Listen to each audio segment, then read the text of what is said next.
Ating Joe Air Twin or tandem stroller. Ayan. So pwede siyang pang newborn dahil parehas po siyang fully reclined.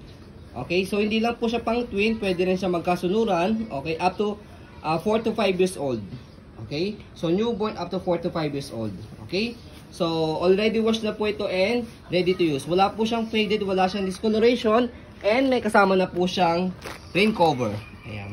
Okay, so ito po yung details po niya one by one. Okay, so ito po yung canopy niya. Again, wala po itong faded, wala siyang discoloration. Ito yung kanyang peekaboo. Okay, ito yung kabilang side. Ayan. So, yan. So, ito po yung setup niya pag nakaupo. Pwede nyo ibaba po itong leg rest, ha. Ayan, pag nakaupo si baby.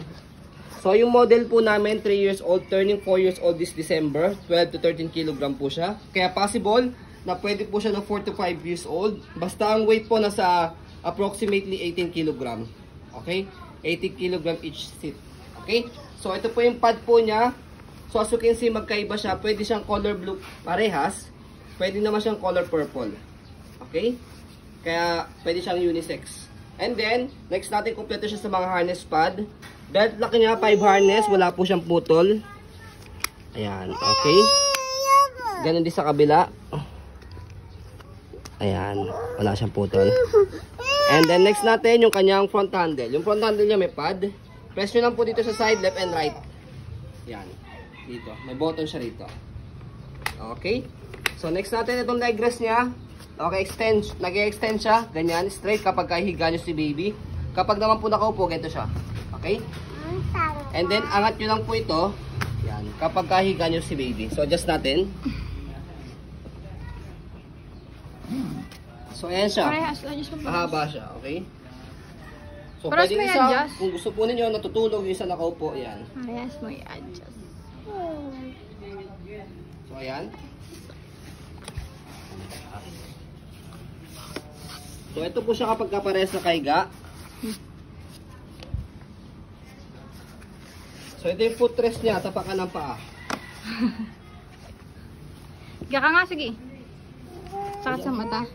Ayan po yung gulong niya sa harapan. Malinis na rin po yan. Yung body frame niya sa right side.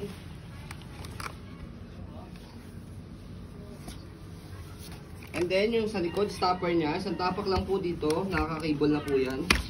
Ayan, okay. And then, yung likuran niya. Ayan. So dito siya ina-adjust kapag gusto niyo po siyang iupo. Atake nyo na po ito. Ayan. And then press nyo lang po ito kapag gusto niyo po siyang ihiga. Okay? Ay, sorry.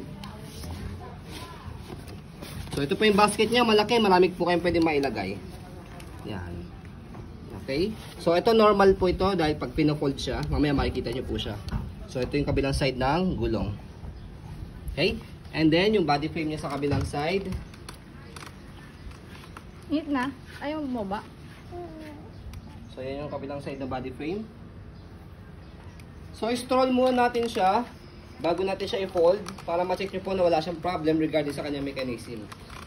Ayan. So, ngayon na lang po kami nagkaroon ng stock ng ganito kasi kinukuha talaga namin as a maselang seller. Pwede sa mga masiselang mga buyers. So, ayan pa, unahan na lang po. Okay? So, ito po yung kanyang handle. So, check natin kung may tear. Wala naman siyang tear. Okay? Kasi na, fold na natin. Okay, okay na, gano'n. Baby, come na dyan. Fold mo na.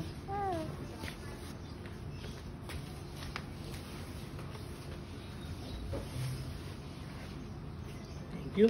Sa pag-fold sa kanya, dito lang sa handle, slide and press para lumubog po ito.